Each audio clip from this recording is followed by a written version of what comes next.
Stairway to Heaven. Ladies and gentlemen, your producer, Mr. Irving Cummings.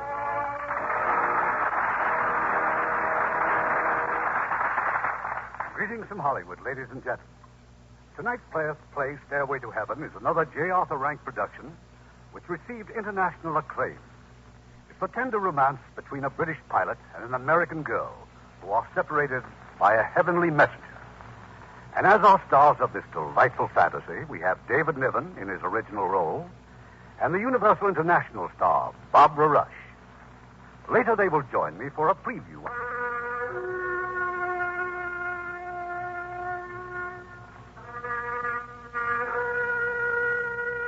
This is the story of two worlds. The one you know, called Earth, and another, existing only in the mind of a young pilot, whose life and imagination have been violently shaped by war.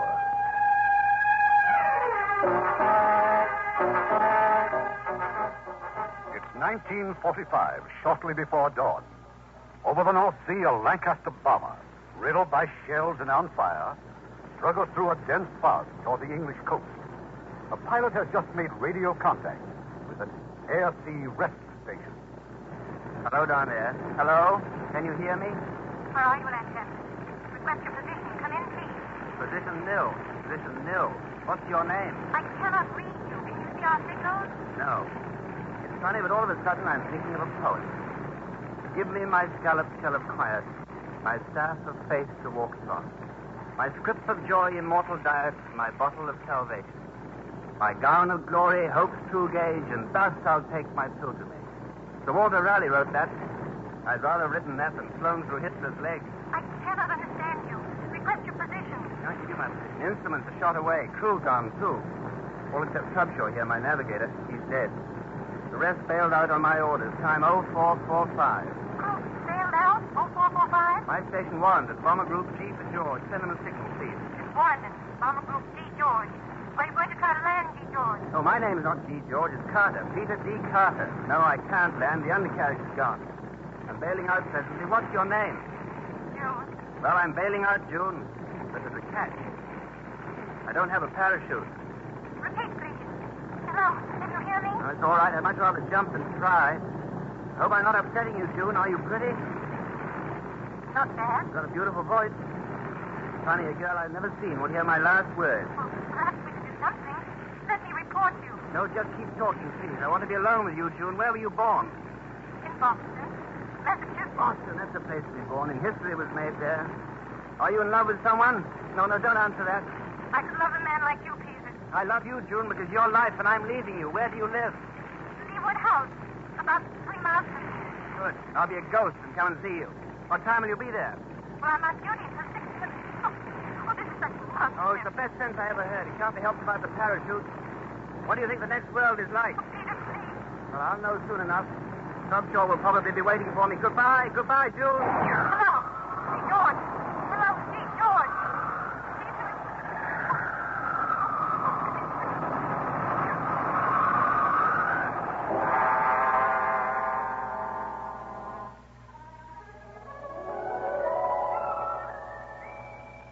Now, look here, Mr. Trubshaw. I have told you a dozen times. I'm very busy. Do not bother me. Look, am I dead or am I not dead?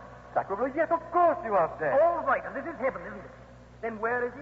Where is Peter D. Carter? He is around here someplace. Look for him. I have almost 1,000 airmen to account for, and if you Peter D. Carter is not here, but he's supposed to be here.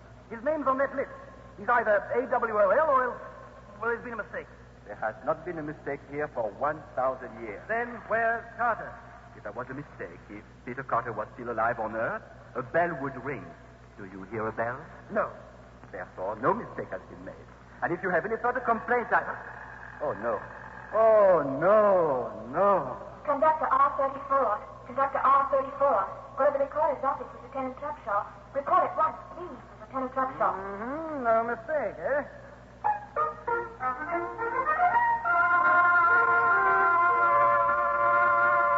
Well, R34, what about this mess? What can I say, monsieur? The bell rang. Mistake has been made. Who is missing? My flight commander, sir. Peter D. Carter. Well, I must have lost him in that accursed fog down there on Earth. Oh, yes, it was a fog, all right. Real old pea super. I've been waiting for him, sir. So have I. Don't you know a thing like this must be reported to me immediately? I lost my head, Monsieur Recorder. Yes. Not long in the service, eh? Since the so-called glorious French Revolution, Monsieur, I see. Natural death? I also lost my head then. Monsieur, I will go after Carter at once. It's not so simple. Hmm? Peter Carter has fallen in love. That complicates matters. Fallen in love? Peter Carter jumped from his plane fully expecting an immediate demise. Due to some butterfingering up here, he did not die. But how? He lost consciousness and woke up on a stretch of beach. Suddenly, he became aware of a girl.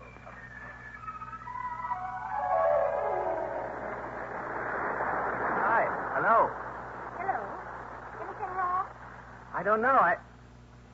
Why, you're June. And you're Peter. Yes, and I'm not dead. I'm alive. Oh, but how did you get here? Oh, I'm so glad you're safe. What happened? I don't know. I just don't know. Are you hurt? My head feels a bit queer. Peter. Oh, what a cruel joke to play. Oh, I wasn't joking. I've been crying so ever since you said goodbye to me from the plane. Don't cry, June. Don't ever cry again. Peter. Oh, darling. Darling.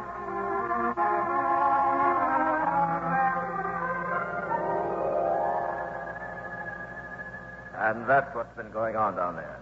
I will proceed to us at once, Monsieur. Explain your error to Mr. Carter and get him up here where he belongs. Oh, when you see him, give him a message for me, huh? Avec plaisir. What message? Oh, just say, what ho? Bon? Oh, Monsieur Recorder, you have a small idea of where I might locate Mr. Carter? Wait a moment. Yes, sir? Operations, please. Yes, sir. Operations office. Whereabouts Peter D. Carter, delinquent? Oh, yes. Lee Woodhouse, sir, in company with the Miss June Adams, an American wax. They're in the garden, sir. It seems she is off duty and they... That's enough, thank you. Ah, yes. Quite enough. A May night. An English garden bathed in moonlight. Moonlight, but it's not night already. You will soon learn, Mr. Trubshaw, that here there is no such thing as time. And what seems to you the wink of an eye down there may be a century. Are you still here? On my way, Monsieur. All will be serene.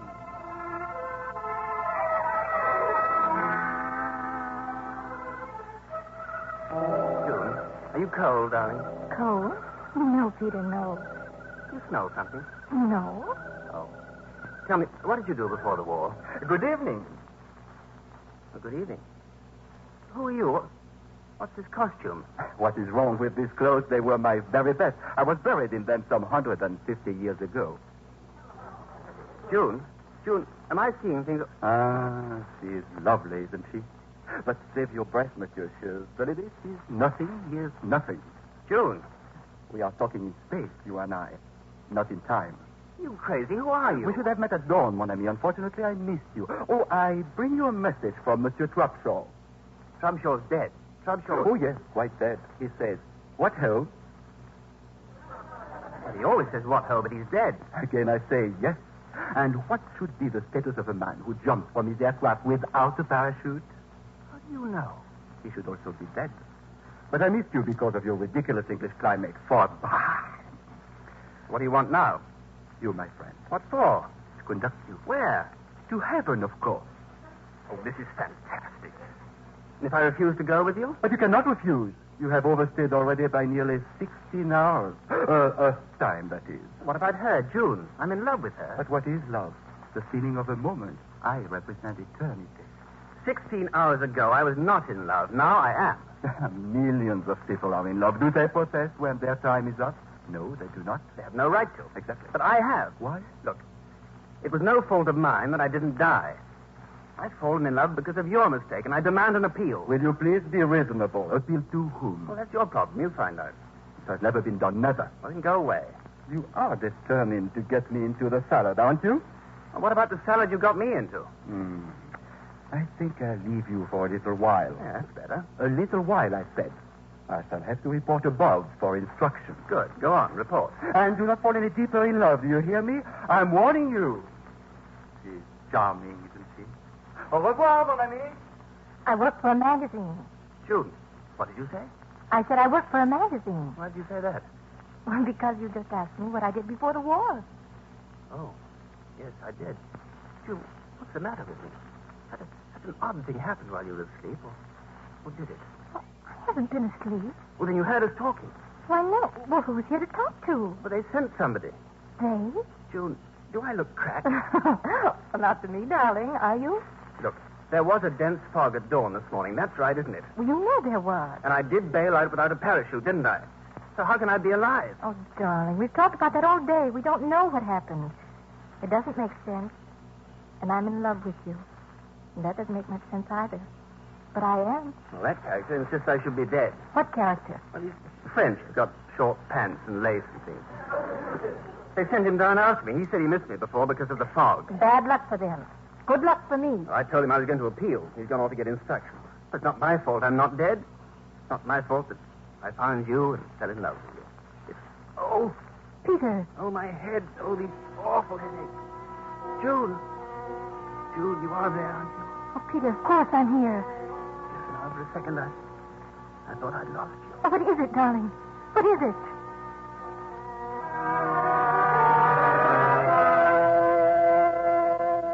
Hello?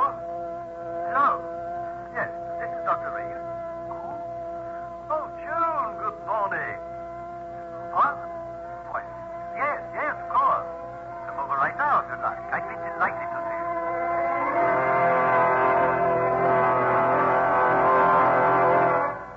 Well, that's the whole story, Dr. Reeves. I know it sounds ridiculous. Where's this piece of chap now? In the village at the inn. Why hasn't he rejoined his station? Well, because I was hoping so that you might help him, or at least see him. You've told me about cases like this. Oh, no, not like this, because nothing ever happened like this. I've done a lot of work in neurology, yes, but that doesn't alter the fact that Peter Carter is the property of the Air Force. Oh, he's not property. He's a person, a very fine person. And I don't want anyone just mauling him about and asking him questions. I want you. I'm sure the RAF would say that. I knew exactly what they'd say. I had a talk with Carter's commanding officer right after you phoned me. The medical officer, too. Luckily, he'd heard of me, or said he had anyway. Well, you mean then they won't make... I mean that I've arranged a week's furlough. Oh, Dr. Reeves. So, he believes he bailed out without a parachute. Yes. And he has hallucinations. This 18th century Frenchman. You told him he was talking rubbish? Oh, no. Good girl. Now, look here. You still have that recreation hall at Leeward House. Yes? Suppose I meet you and Carter there, say about tea time? Well, I'll be off duty till 5. I'd better see your trio as well. I'll want you around for a fire tune.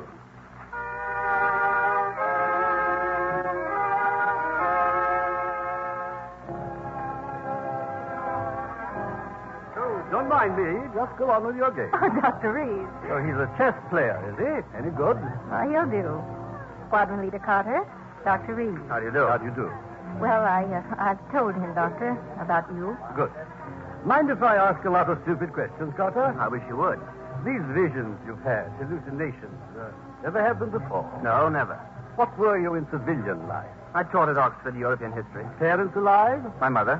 What was the cause of your father's death? Same as mine. Brain? No, war. 1917. Well, how long have you been in? Since 41. You must have had a good many missions. 67. About these headaches. Headaches? Oh, I know you get them. I know you've had them for some time, and I know you told no one about them, especially your medical officer, right? What else do you know? I know about your eyes. You know a great deal. I'd like to know more. Well, the headache started about 6 months ago. Up here, mostly. Frontal and temporal. Did you ever get a bang on the head? Dropped as a baby, no doubt. I don't remember. Mind if I try something? Look straight ahead. Like this? Yes. What are you looking at? That girl down there playing the gramophone. She's got nice legs. Yes, very. Now, don't take your eyes off of her. This is going to be easy. Now, without moving your eyes, what can you see on the extreme right? Fireplace. In the center? Girl with the legs. Extreme left? Windows. Curtain? Yes. What color? Dark red. Good. Well, that's all of that. Now then, you've seen something. Someone. Clearly? As clearly as I see you. Now, don't be annoyed with this question. It may sound rather silly. But have you imagined recently that you smelled something that couldn't possibly be there? How did you know? I didn't. A shot in the dark. You noticed this odor at the same time you saw this heavenly messenger, this conductor fellow, this Frenchman? Yes. Onions. Fried onions. Well, you asked me. This messenger hasn't turned up again, has he? No, but he will. When? I don't know. Peter's launched an appeal, Doctor. Against what? Against dying. That's the spirit. Don't you give in. I won't. Yeah, that's about all for now, except you're to stay at my house for a few days. Would you mind? Oh, not at all. But what about my commanding officer? His orders as well as mine. I want to be around when this Frenchman calls on you again. You're on your own till 7 tonight. Oh, you ought to come too, Joe. Dinner at 7.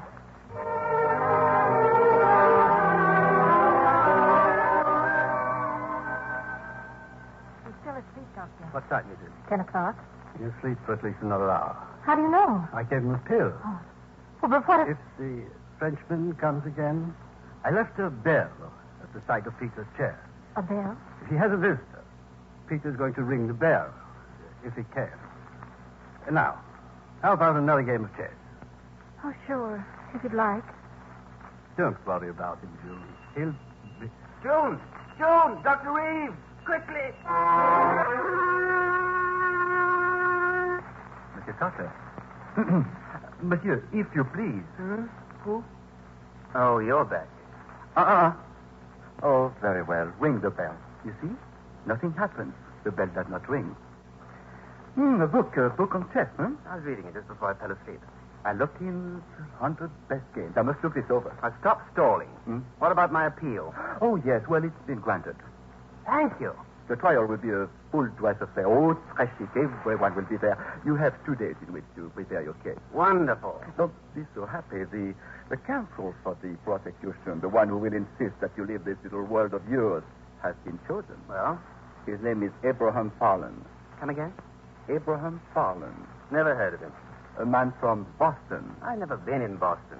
Abraham Farland died in Boston in 1776. Oh. Exactly. The American War of Independence. Was Farland killed? Yes, by a British bullet. Well, he may be prejudiced, huh? Oh, what did I say? Yes, they say he hates your guts. He hates the guts of every Englishman. And particularly, he hates you for being involved with such a nice girl from Boston, Massachusetts. All right, then I'll appeal against him. Impossible. After all, we have to pick the best man. The honor of my whole department is at stake. What you have to do is choose a good man for yourself. As my lawyer? Precisely. Oh, who? Anybody who has ever lived upon earth, all at your disposal. You could even choose me. Oh, that'd suit you just fine, wouldn't it? Oh, no. I didn't think so. Well, you can choose Socrates, William Pitt, Henry VIII. What about Madame du Barry? She knows all about love. Well, a one-track mind. Now, I'll have to think it over. Oh, by the way, this book on chess, I'd like to borrow it. It's not mine. It belongs to the doctor. Doctors. They give me a great deal of trouble in my job. Oh, well, you think it over. I will be back, monsieur.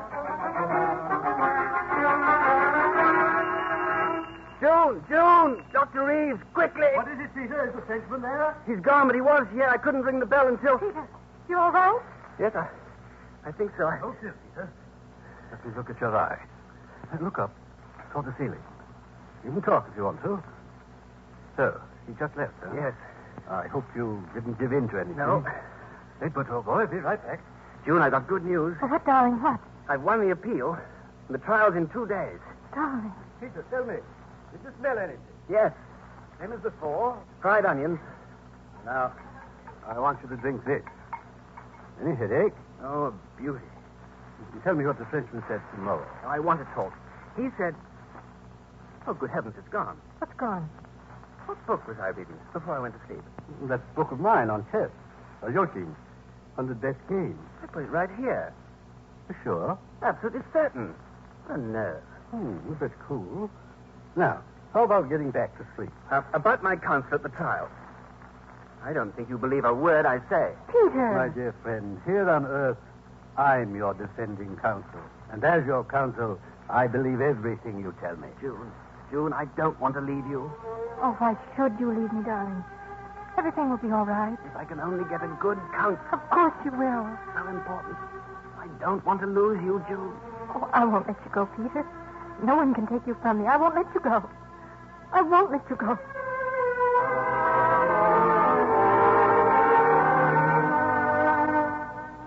Well, he's sleeping again, you. Will he have more hallucinations? Yes, but I think he'll be all right. Oh, he's not going mad again. His brain's not affected? Of course it's affected. He's having a series of highly organized hallucinations comparable to an experience of actual life. The combination of vision, of hearing, and of idea. To a neurologist, that points to a pressure on the brain. That's why Peter's sense of smell has been affected. Well, and how did he survive the jump from his plane? I don't know. But right now, the main thing is for him to win his case at the trial. You're serious? Perfectly serious. But suppose he loses. Oh, that's absurd. If we see that he's losing, or we think that he's going to lose, we'll find out the reason why he survived his jump, or we'll invent one. We'll have a couple of drinks, you and I, and invent the greatest lie in medical history. Meanwhile, Yes? Peter will have to be operated on. When? Right away. I'll see his RAF medical officer in the morning. We can't wait for the trial, June. As you said, he may lose.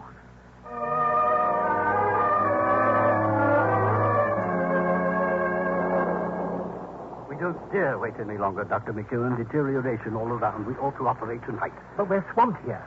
You're sure of your diagnosis? Absolutely certain. I showed you the x-rays yesterday, the ocular report, those highly organized hallucinations, coupled with a sense of smell. Everything points to arachnoid adhesions involving the olfactory nerve.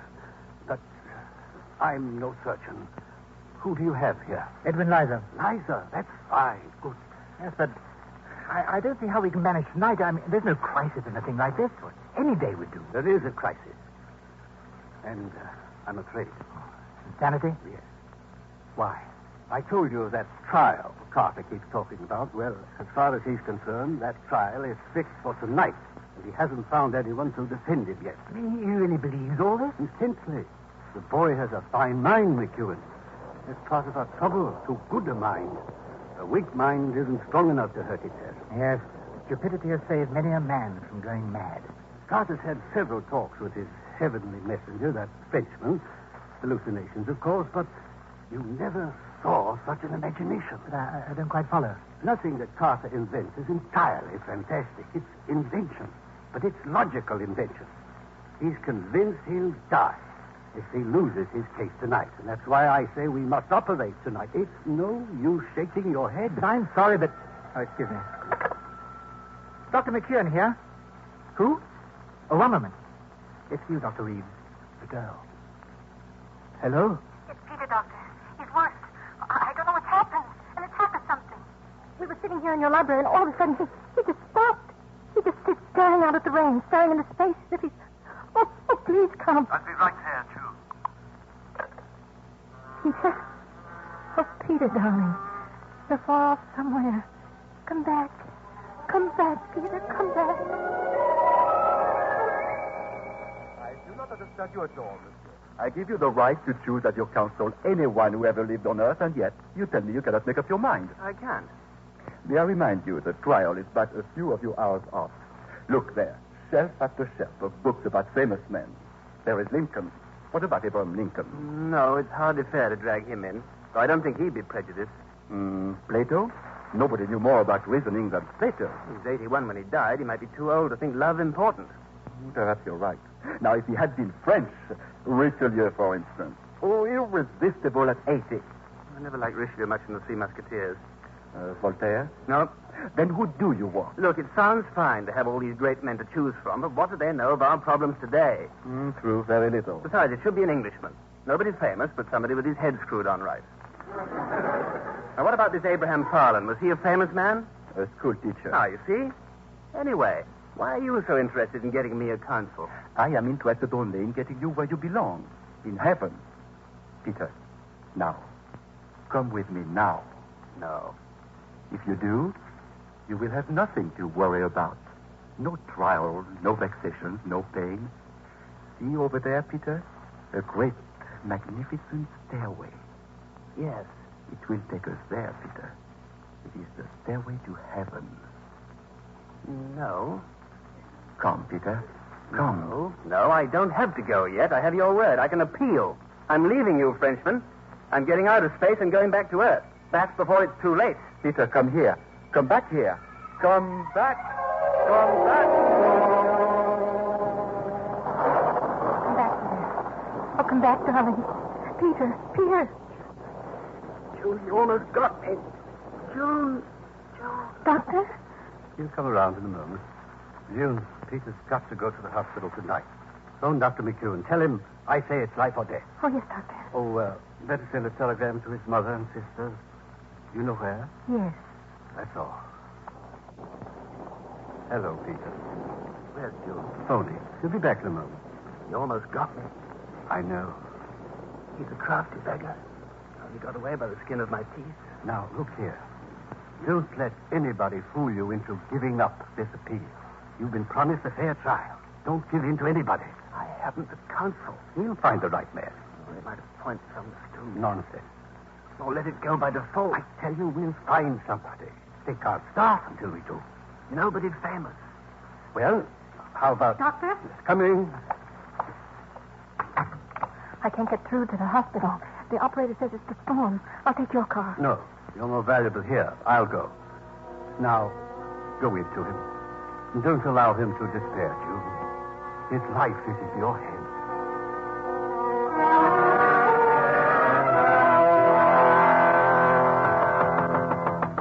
Coming. Miss Adams, Yes? I'm Dr. McEwen from the hospital. There's been an accident. Accident? Dr. Reed. He was on his way to see you. I did see him. They brought him in. His car skidded off the road. Dr. Reeves is dead. Oh, no. No. He told me about Squadron Leader Carter. We're taking him to the hospital now. He'll be in good hands. I'll tell Peter.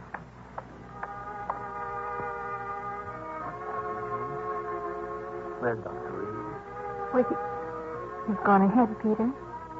He's had an accident, hasn't he? Yes. A bad accident. Is he dead? Yes, he's dead. Oh, come, darling. Dr. McEwen's waiting.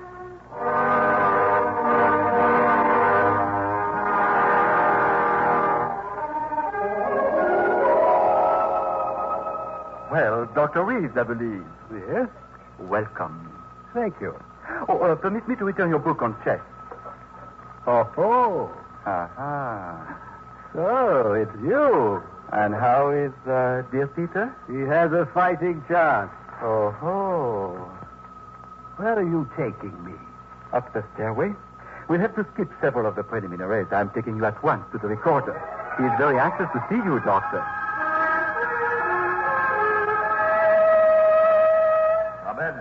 Come in, please.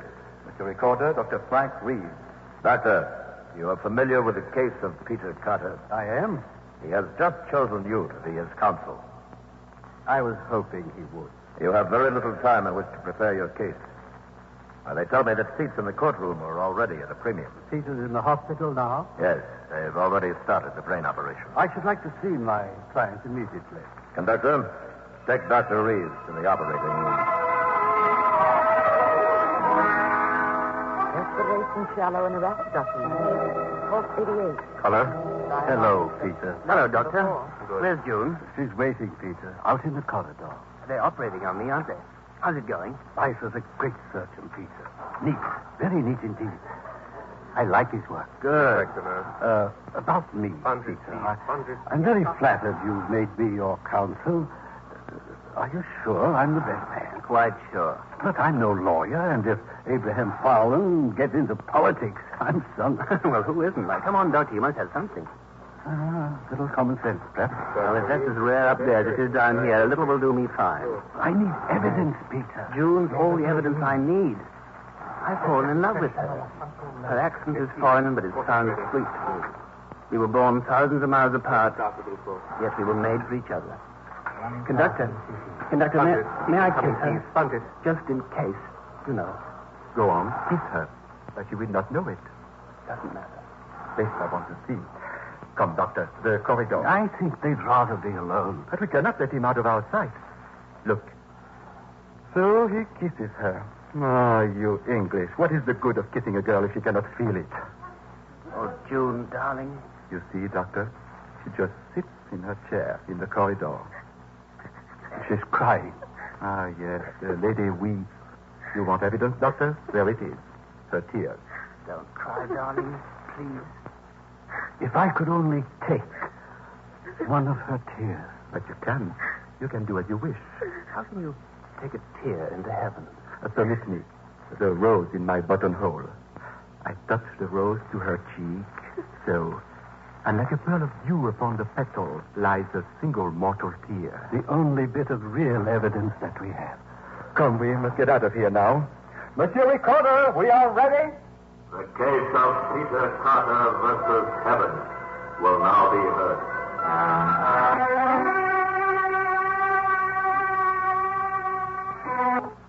Ladies and gentlemen of the universe, due to negligence by our Department of Admission, Peter Carter is in the embarrassing position of dangling between heaven and earth. Here and now, we must decide either to pull him up or grant an extension of his term on earth. The jury will take their places, please. Our counsel's ready. Abraham Fowler. All ready, Your Honor. And Dr. Reeves. Quite ready, Your Honor. The prosecution has the floor, Mr. Fowler. Your Honor, members of the jury, and fellow spirits. Peter Carter, an Englishman, should have died on 2nd of May, 1945, at 10 after 5 o'clock. British double summer time. Moreover, when summoned reports some 16 hours later, the defendant refused to accompany the authorized conductor. For what reason, please? He claims that in the time which he borrowed from us, he accumulated new responsibilities of an allegedly important and permanent nature. That in those few hours, a young lady of good American stock had fallen in love with him. Are we to believe this, that in those 16 borrowed hours... Lord, I object to the word borrowed. My client was given the 16 hours in question. Objection sustained. Nevertheless, are we to believe that Peter Carter, Englishman, is in love with this young lady of good American stock? And equally important, is she in love with him? Why stress their nationalities, Mr. Fowler? For good reason, sir. We're talking of love. It can happen, you know, between an Englishman and an American girl. My point is that when in the course of human events our men and women come to your little island as allies, was not to become your prisoners. May I remind you, sir, that we are living in the 20th century, not the 18th. And may I remind you, sir, that we are not living at all.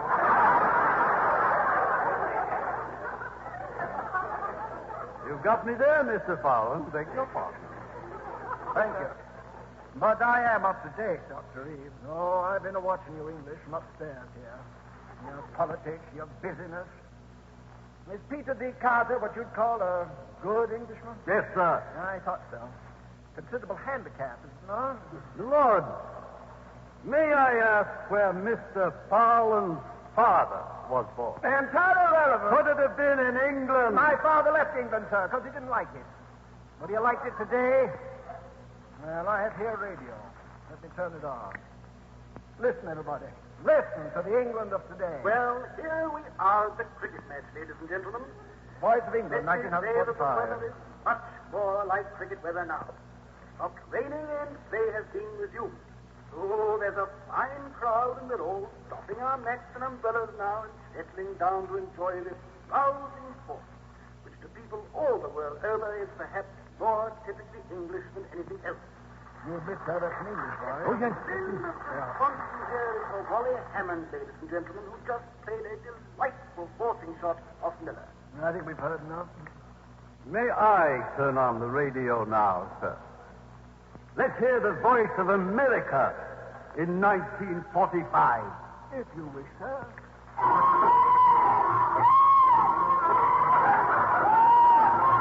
That can't be American. What is that savagery, sir? I don't understand it at all. Neither do I.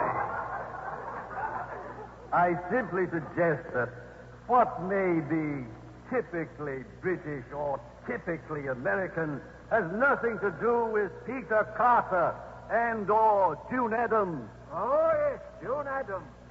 Lovely, vibrant American girl. Members of the jury, I ask you, should the swift tempo of her promising young life be slowed to the crawl of a match at cricket? Or her accustomed native comfort be outraged by England's warm drinks, cold rooms, drafty windows, and faulty plumbing? this moment, Mr. Powell, 2 million houses in England have no windows at all. My lord, I submit that this court is concerned with the life and death of Peter Carter, and not with past history or present plumbing. But Peter Carter's character, sir, like every other human being, has been formed by circumstance. By a chain of circumstances. As Benjamin Franklin once said, a kingdom would last all for the want of a horseshoe nail. You've heard of Benjamin Franklin. I beg you, in George Washington's words, labor to keep alive in your breast that little spark of celestial fire called conscience. Are you insinuating that something's wrong with my conscience? Not at all. I'm proclaiming it. You are trying to prejudice the jury against Englishmen. I don't need to prejudice jury, sir. They're already prejudiced. You can't pick the jury today. Look at these 12 good men. First you see Jean-Marie Barrow, Frenchman. Has any century past that war between France and England? Next is Gregarious Bonzier from the Transvaal. The Boer War, Dr. Reeves, remember? Jiang Zemin, Chinese. Don't forget England's attack on China in 1857, occupying Peking. And you, sir? Balotage Fatal from Burma. Think of Burma, Dr. Reeves. And you? James Monaghan, Ireland. Choose a new jury anywhere, Dr. Reeves. It must always be prejudiced against England. My lord, I challenge the jury and request that a new one be chosen. From where, Dr. Reeves? Anywhere except England. Why not from England? Where else have the rights of the individual been held so high? In America, sir, where these rights are held inalienable. Why, a man can see farther from the top of Boston State House and more worth to him than from all the pyramids and turrets the world over. America, sir, is the only place where a man is full grown. Then I ask for a jury of Americans, and if there is one who fought in the Revolutionary War, then I want another who fought shoulder to shoulder against our common enemy in this century. And if one has a mind that can only think back 170 years, I want another who thinks 170 years ahead. Do you agree, Mr. Fallon? I would welcome such a jury, Your Honor. Court is adjourned while we find a new jury.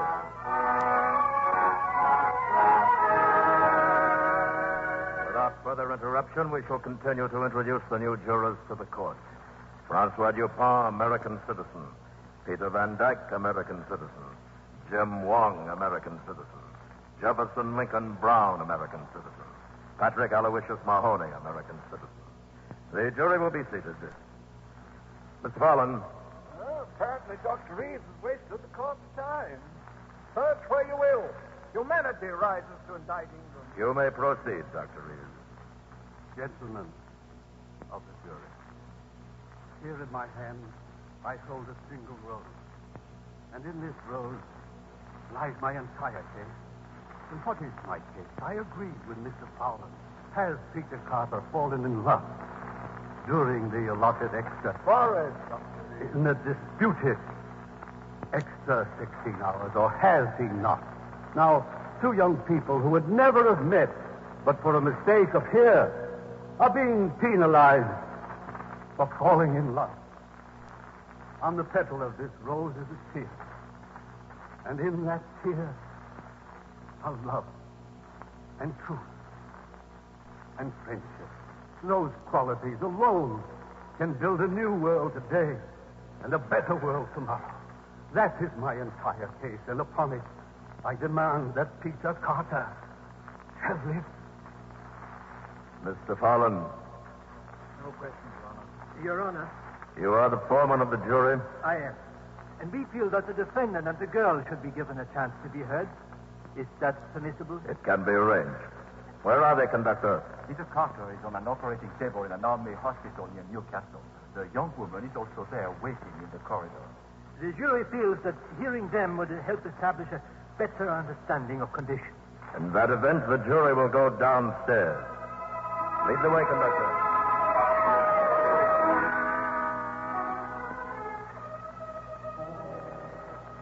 There is Mr. Carter, monsieur, on the operating table. The jury will stand around, please. My diagnosis was right. Sign of vascular meningeal adhesions binding the optic nerve to the brain. We're not here to discuss adhesions, Dr. Reeves, but the question, Peter Carter. Similar tissue in the chiasm. Let me tell you about my operation, I doctor. summon forth Peter D. Carter. Oh, Hello, Peter. Hello, Doctor. How's the operation going? Fine. You couldn't be in better hands. There's quite a draft in my head. Peter Carter, tell the jury here whether or not you attempted to influence the emotions of that young American girl out there in the corridor. June and I fell in love before we ever met. You claim you love her. I do love her. Can you prove it? If you give me time, sir. 50 years will do. Can you prove it? How can a starving man prove he's hungry except by eating? Would you die for her? I would. Ah. But I'd rather live. Young devil. Pardon the expression, Your Honor. Good work, Peter. Good. Your witness, Dr. Reed. No question. Conductor, is the young lady available? She sleeps, monsieur. Oh, she sleeps. Jury will count a note there. I put her to sleep Indeed? Why? to enable you to call her spirit, sir. The jury will please note that. I do call her, Your Honor. Very well. Miss June Adams. June! Don't interrupt, Peter. Miss Adams, you have been called in the case of Peter Carter as a witness of the prosecution. Where were you born, child? In Boston, sir. You know this man? I think so. You think so? Well, I met him only a few days ago. And how do you think you can love him? Oh, but I do love him. Nonsense, I lad. object. Counsel must withdraw the word nonsense. Oh, but Mr. Fallon's right, Doctor. There's no sense in love. Well, I see wisdom still flowers in Boston. Can you prove that you love him? How can I? Would you be willing to die for him? Oh, yes. Would you take his place in the balance sheet? Yes. Don't believe her. Stand aside, Tom. You've no right to ask her. How dare you tell me what I might ask? Peter, you must obey. Well, of all the dirty tricks. This contempt of court I'll have you committed, sir. Commit away. June, don't answer any more questions. Do you realize that by this attitude you've forfeited any chance of winning your case? All right, then I lose, but you're not going to get June as well. Your witness, Dr. Reed. June, you know me well. Do you trust me? Of course I do. Then listen. Because of what you just said, it is absolutely necessary that you take Peter's place in the other world. Have you gone mad? If you really love him, June, come with me to that stairway. It leads to heaven. You are mad. It's the only way to prove your love, June. I do love him. You won't My go. Lord, I ask the court to restrain my client. Restrain him, bailiff. Come, my dear. June! No! No! Goodbye, Peter. Goodbye, darling. She is dying for him, for love. That's so typically French.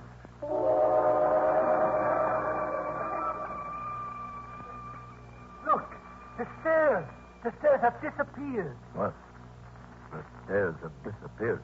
Unprecedented. Never has this happened before. June! They are coming back. Do you know what this means? A greater hand than ours has sent her back. But the universe, the law of the universe clearly stipulates... I know, Mr. Fallon. In the universe, nothing is stronger than the law. But on Earth, nothing is stronger than love. June. I would die for you, darling. I would. Peter, forgive me. It was a long shot to take. I had to take it. It has been clearly established that June loves Peter, and Peter loves June. As Sir Walter Scott is always saying, love rules the court, the game, the grove, and men below, and saints above. For love is heaven, and heaven is... As the jury considered the verdict, Case for the defendant, Your Honor. bravo. Appeal sustained, Mr. Carter. Thank you. There now remains the new date on Peter Carter's file. I'll write it down. Will the counsels approve it, please? Satisfactory, Dr. Reeves? Very generous. Isn't that a mite too much, Your Honor? No, I agree. Then let's go back where we belong. Dear me, I hope this won't establish a precedent.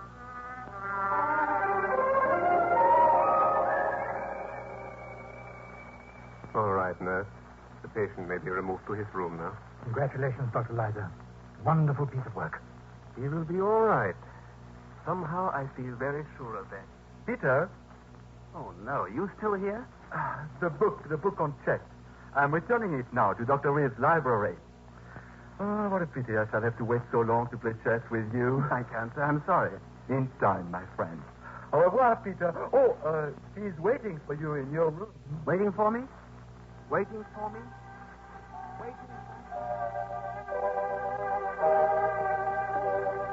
Waiting for me? Waiting for me? Peter? Hello, June. Hello, darling. We won. Oh, I know, darling. I know.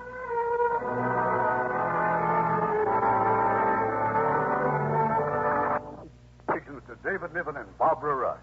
Our cast tonight were Herb Butterfield as Dr. Reeves, Maurice Marsac as the conductor, Hans Conried as Farlow, William Conrad as the recorder, Leo Brett as McEwen, and Byron Kane, Yvonne Patey, Harold Darrenforth, Richard Field, Judah Marston, and Eddie Moss.